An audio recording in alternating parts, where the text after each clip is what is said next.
It took a little longer than I thought, and I posted a little later than I had predicted. But the video that has been promised over the last 3 to 4 days over at the Patreon channel is now live, and it is definitely something you're going to want to see because there's information there I can only share at a place like Patreon. It is something they are keeping hidden from most people in North America and truly the entire world, and it has to do with everyone who uses the internet, which these days is pretty much everybody. Now, it's a little after 9 p.m. here in Florida on the East Coast. Just wanted to always say thank you. Never forget to be grateful for what we have. We are going to some very perilous times.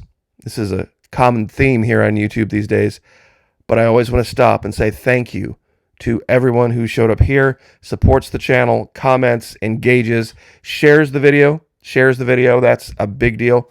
And those of you who have signed up over at the Patreon channel, whether it's the $1 level, the annual, the $5 level, the annual, God bless all of you. This is for everyone over there. It's something that you're not going to hear a lot of channels talk about. They're going to talk about the effects of it, but they're not going to talk about the real root cause of what's going on over there. If you'd like to join us at Patreon, $1 US per month, not per video, not per week. It's even less if you sign up for an entire year. They give you a discount, fully refundable, first 90 days, no questions asked. Partnering with Vimeo, and in this video in particular that we just posted, we can take the gloves off. There are some images over there that I showed in this video that you would not be allowed to show here on YouTube under any circumstances. They weren't gratuitous, but they were relevant. And that's all I'm going to say about it. We have a lot to talk about here in our normal video today. I want to get right to it. Over at the Patreon channel, we talk a lot about psychological operations. A lot of people are mistaken with this idea that when you learn a tactic or you learn a technique of psychological operations, that it will be foolproof on every single person all the time going forward. People, human beings, have the ability to think. Machines don't. There's a lot of tech guys say, oh, wait a minute, Mackie. We have machine learning and AI. They don't have the ability to think. Why? It's very simple. Human beings can create brand new thoughts that have never occurred to them before with their minds. The only thing an AI can do is take information it already has and rehash it in new ways. That's the key. And we're going to share something today that's been talked about all over the media, even in the Republican debate, that is relevant to what's going to happen going forward now. Let me ask you a question. How many of you out there have had the experience of either riding in a horse and buggy or trying to share the road with a horse and buggy? Now, when I was young, grew up in Indiana, up in Amish land, it was a very common thing. Now, I'm not denigrating the Amish. I'm not saying that, their way of life isn't something that is worth pursuing. But a lot of people would think, you know what? I don't have a problem necessarily if the weather was good, if it was just me.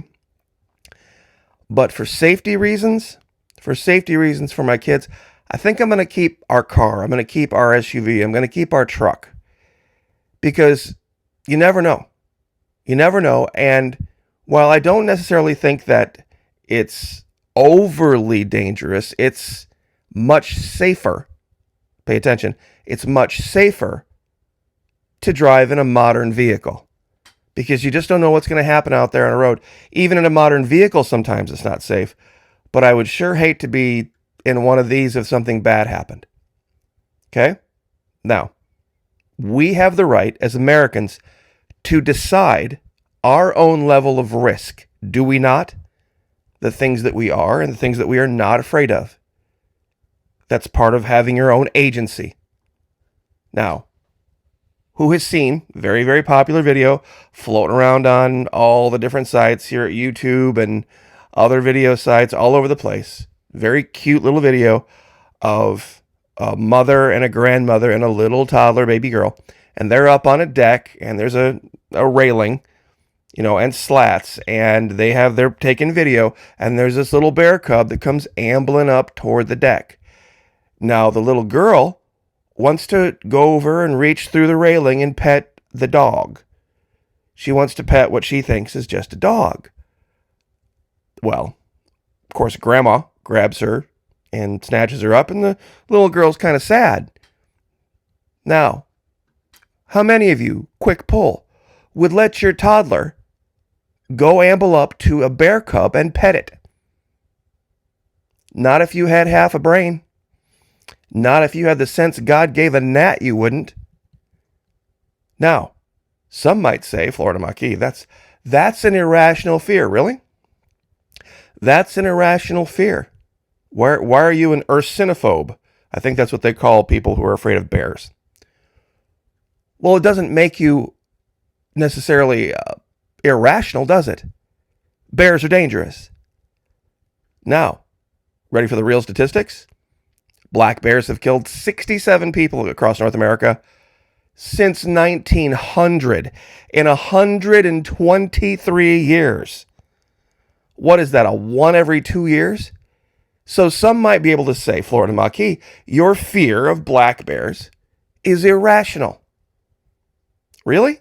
My chances of being murdered are 60,000 times greater. Chances of being killed by a domestic dog, bees, or lightning, vastly greater.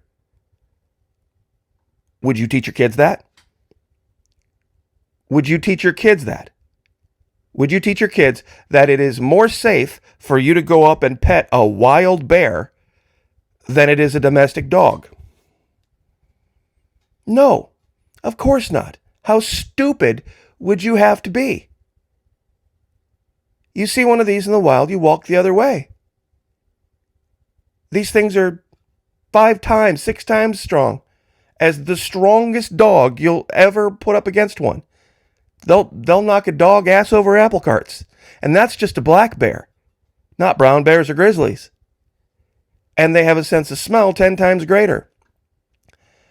So is that fear of black bears? Is that irrational? Is that a phobia? No, it's not a phobia. It's absolutely not. Now, another example from right here in Florida. Who remembers this video? This guy here, they say, oh, look what Florida man did. This guy was a transplant. This guy here on the right hadn't lived here very long. Came out, there is a 7-foot gator. And he decides he's going to use his trash bin as some kind of a blocking, trapping device. And he gets the thing in there. But he got luckier than you know what. No person who's lived down here for any amount of time would have come anywhere near a gator that size. Florida Maquis, isn't that a little bit irrational? This is a video here on YouTube that you can search for yourself, Gator Headbutts Trapper.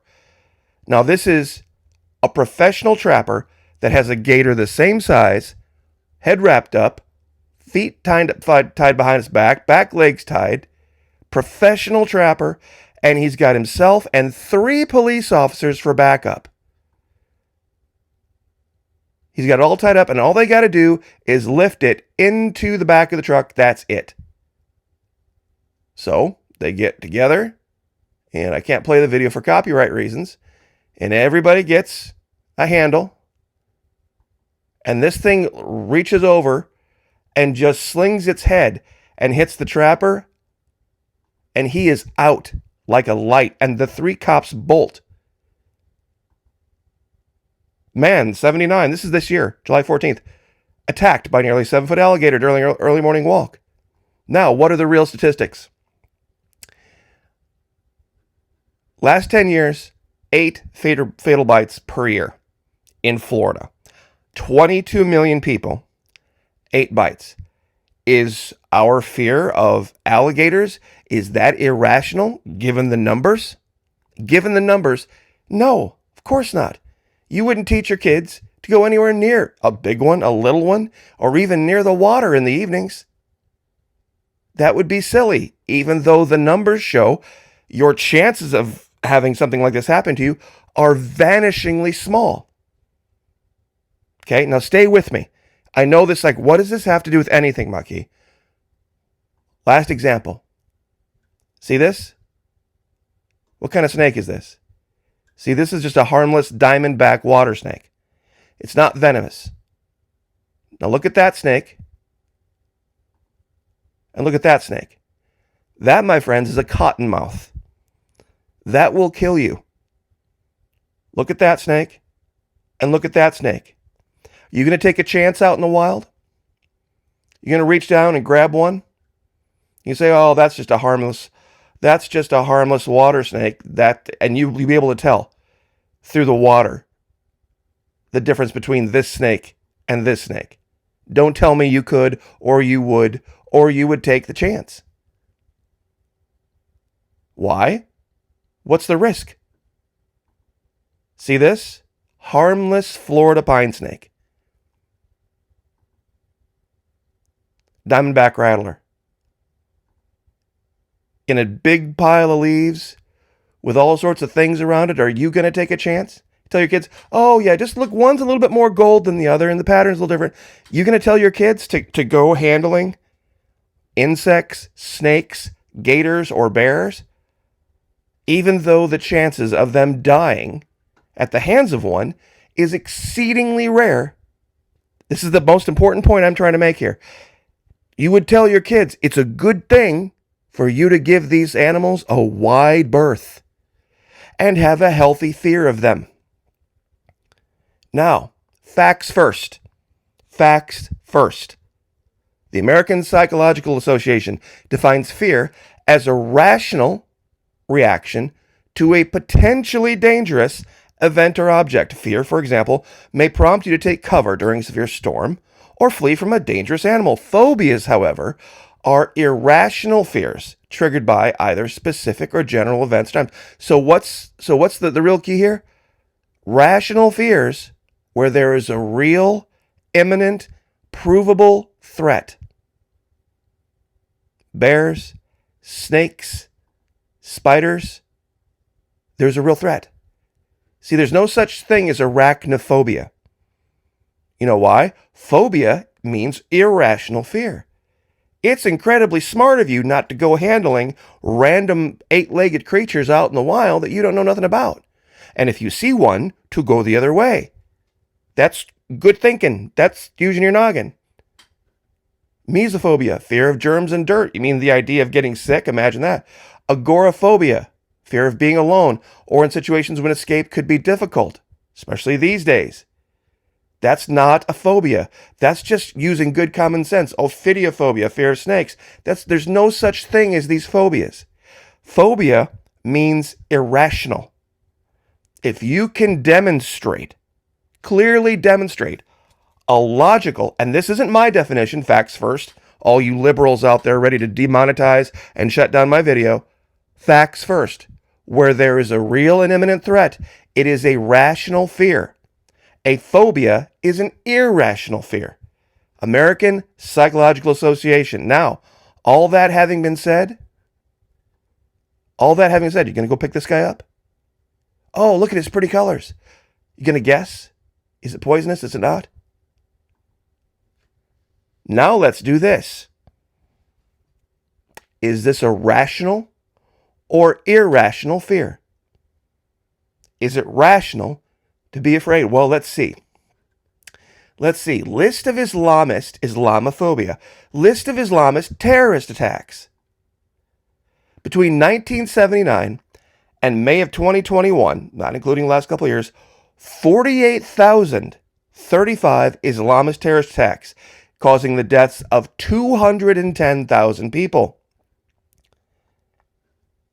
Islamist terrorism defined by Wikipedia. Mostly concentrated in Muslim-majority countries, hint, hint, hint, incidents and fatalities from Islamic terrorism in 8 countries, but 74% of all deaths. But the 90s, Russia, Australia, Canada, Israel, India, United States, China, Philippines, the entire world. The entire world. And I'd like to say big shout out, big thank you to Lisa Haven for putting together this image from over at her Instagram channel. I had tried to put one together kind of like it with using Google Earth Pro. Hers is much better. This one doesn't even include Iran, Afghanistan, Turkey or Malaysia. See this little tiny, vanishingly tiny dot of red? This is Israel. The green is the Arab world, the Muslim world. These people are complaining that this little tiny itty bitty sliver of land, that they're the bully. Not Islam. Even though, what do we know about Sharia law when it's coupled with Islam and that it makes its way into the government? Afghanistan. This is on YouTube. This is live on YouTube. Woman accused of adultery being buried up to her neck and stoned to death in Afghanistan. And who forgets this? From Steven Sotloff when they videoed this. You see, there is a real, rational fear that can be delineated in facts and statistics about Islam. Now, you ready for this? This is going to be the mind-blowing part. Most people driving cars aren't trying to cause any harm at all to people in horses and buggies. But does it happen? Yeah, it sure does. It's unfortunate, but it does. Intentionally? No. Do bears intentionally, out of their way, try to hunt black bears, humans? No. They want their trash. They eat mostly berries and whatever they can drum up out in the woods. They don't actively try. They don't actively try to go after humans. Does it occasionally occur? Yeah. Same thing with gators. Same thing with gators. This one particular case was attributed to the fact that it was mating season and the 79-year-old guy walked a little bit too close to the nest that he didn't know was there. Do water snakes or cottonmouth or pine snakes or any of these snakes, do they actively hunt and try to go out of their way to interact with humans? No. In fact, they go out of their way to not. But yet we should still probably have a pretty good, healthy fear of them, shouldn't we? Do spiders? No. Not a single spider on the planet goes out of its way to interact with a human. But what do we know about Islam? It's their stated goal. They want a global caliphate. They want every single country in the world, not to be a country, but to be governed under their auspices of Islam and Sharia. So they do actively go out and attempt to seek conflict. Fact. It is the case. These countries, Algeria, Libya, Egypt, Sudan, and many others, Nigeria has a problem with it, Chad has a problem with it. They weren't at one time Islamic. They are now. See, this is colonization. Oh, Israel's colonizers. Israel's colonizers. This is colonization, my friends. This is what colonization looks like. The global Sharia. And we've seen what happens when they get in charge. This is always, of all of the things, and I've never understood this, why this is such a big deal. Of all of the bad things that happen in the world, adultery, of all the reasons you could have punished somebody goes and has a weekend away, that's going to be the deal, really? So when I share these images like this, I mean it. There are people right now in this country who are allied with the Islamists and say, oh, I'm not really for that, but I see their point. Bullshit. You're enablers. You're enablers. You're the one that's going to say, well, I looked at the statistics, and you know what? I am going to let my toddler go pet bears. That'll teach the toddler if they're not respectful. That's what I hear when I hear people say, well, Israel this and Israel that, Israel the other. Yeah, okay, whatever. This is Darwin Award level stuff. Darwin Award. You gonna leave the back door open? You gonna leave the trash all over the back patio? When you know bears are around, then you're gonna leave your kids, just go, well, I'm going to work and I'm gonna leave my 5 and 3 and 6-year-old here alone. I'm gonna leave trash everywhere in the back. I'm playing in the yard where I know there's bears. You gonna do that? Are you? You gonna send your kid out and say, oh, there's a gator out there. Hey, kids, there's 4 of you. Why don't you each go grab a leg and take that gator back down to the lake? Oh, I don't want to be a herpetophobe. I don't want to be an alligatorophobe or whatever they call it. Because the statistics say that it's exceedingly rare that anybody would ever. See, that's the game. That is the game. Oh, I'm sure it's not a rattler. I'm sure it's just a Florida pine snake. Just reach right down there, stick your hand down there in that hole and grab that snake. Yeah. Tell me another one. Phobias are irrational fears. Rational fear occurs where there is a real and imminent threat. A real and imminent threat. Fact. There is a real and imminent threat around the world. And we have confirmable facts first, CNN. Facts first. Facts first. We have confirmable dates and times that go back decades, tens of thousands of attacks, hundreds of thousands dead in virtually every country in the world. In virtually every single country in the world.